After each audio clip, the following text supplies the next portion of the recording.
как едно момче е израснало в бедност, в разбито семейство, може да достигне от дъното до абсолютният връх на успеха. Рокфелер. Едно име, което и до днес е синоним на власт и пари.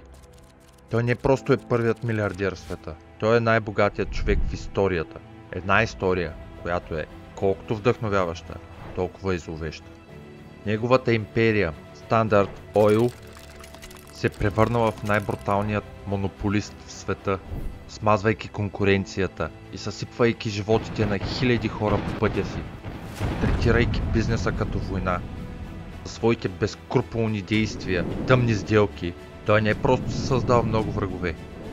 Той е един от хората, заради които са създадени повечето съвременни закони за монопол на пазара.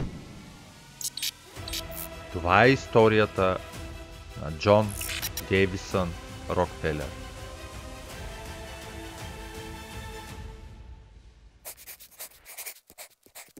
На 8 юли 1839 г. Джон се е родил в скромно семейство, живеещо в бедно село в щата Ню Йорк. Той е бил първородният син на Уилям Рокфелер, познат в селото като дявола Бил, защото бил мошенник и безделник. Той правил всичко друго, освен да работи. Той често изчезвал за седмици, дори месеци, оставяйки цялото си семейство да се оправят както могат. Когато го нямало, най-често той променял името си на доктор Уилям Ливингстън, за да може по-лесно да продава на отчаяните отрудени хора безполезните си чайове, отвари и мазила. Всъщност той правил всичко в името на бързата печалба. Истинската дефиниция за далавераджия. Когато Уилям все пак се прибирал в къщи с лъскави карети и обсипвайки децата и жена си с подаръци, това озадачавал Джон, защото те живеели в порутена малка къща, целите дрипави и мръсни. А понеже баща му през повечето време бил заед да обикаля и да лъже хората, майка му разчитала на него като първороден и най-голям да й помага за повечето задължения и отговорности в къщи. Тя била силно религиозна жена и възпитала в сина си чувство за дълг, отговорност и богопочитание. За момче нямащо и 10 годишна възраст. Да балансира между работата на полето и училище е било, меко казано, трудно. Но го научило колко важна е дисциплината. А и той се чувствал много горд, че може да помага в къщи. Освен това, той намерил други начини за изкарване на пари. Един известен пример е как той взел една ябълка, измил я и я продал. С парите той си купил 2 ябълки. Измил ги, продал ги и с парите си купил 4 ябълки. Друг известен пример е как той намерил диви пуйки в гората. Взел яйцата им и след като се излюпили, част от пуйчетата той продал, а останалите отгледал, за да може да се завъди още пуйчета. След като тези пуйчета измътили своите яйца, той повторил целият процес отново. Но може би най-ценният урок Джон научил от майка си, която му казвала постоянно, че прекомерното прахосване води до отчаяни моменти.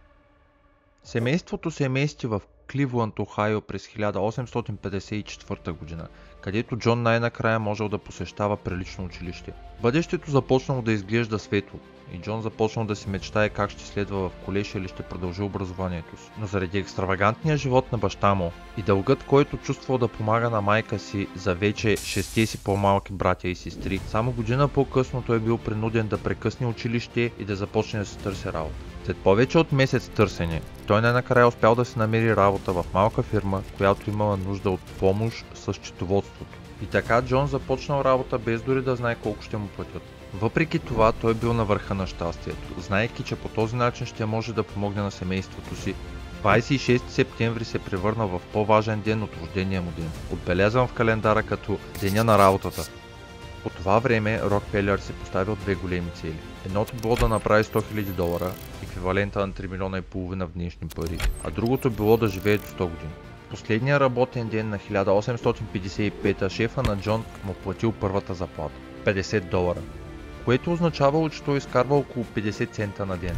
Но понеже прекарвал дълги часове в офиса и се справил много добре, той неколкократно вдига заплатата на младият Рокфелер в 2 години, които той прекарал във фирмата. За тези 2 години Джон се сприятелил с момче на име Морис Кларк, който работил като фармацевт близо до офиса на Джон. Един ден той му казал, че мисли да отвори собствен бизнес и предложил на Джон да станат партньори.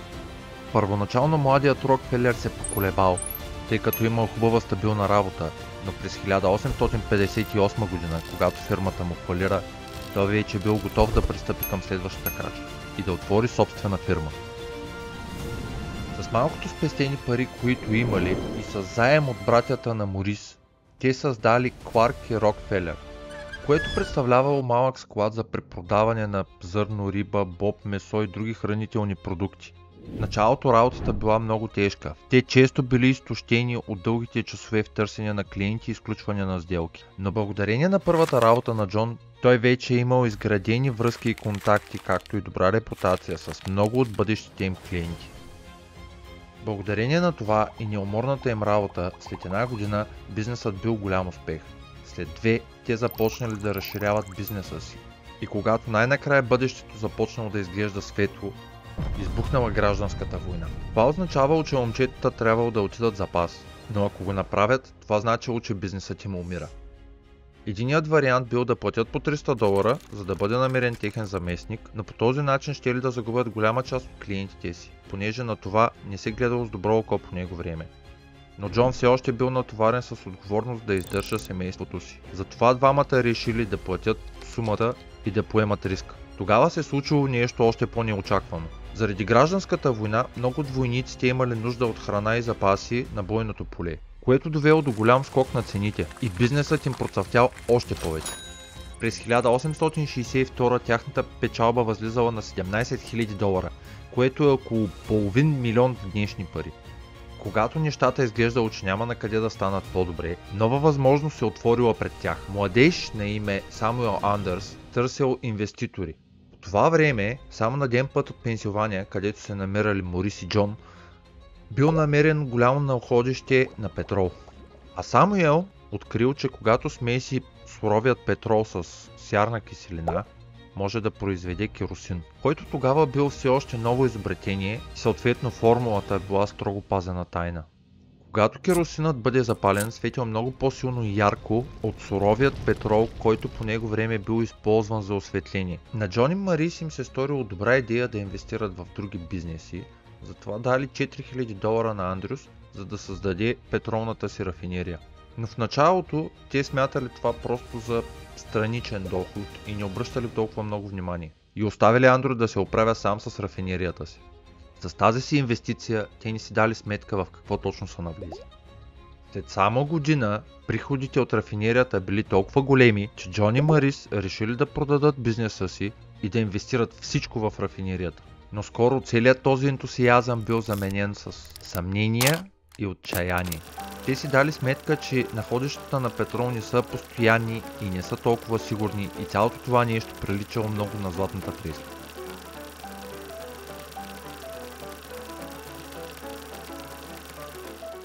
Но Джон запазил самообладание. Той се съсредоточил върху рафинирането на петрола и приложил тактиките от предишният им бизнес. Те започнали да изкупуват суров петрол, рафинирали го, след което го препродавали. Но да се каже, че стресът за момчетата бил много, е доста меко казано. За Морис стресът бил прекалено много и през 1865 той решил да продаде своя дял от компанията. Това бил повратният момент за младият Рокфелер. Несигурен в бъдещето, но уверен в себе си, той купува дялът на Марис за $75 000 от аукцион, което го оставило без каквито и да е спестявания и никакъв път назад.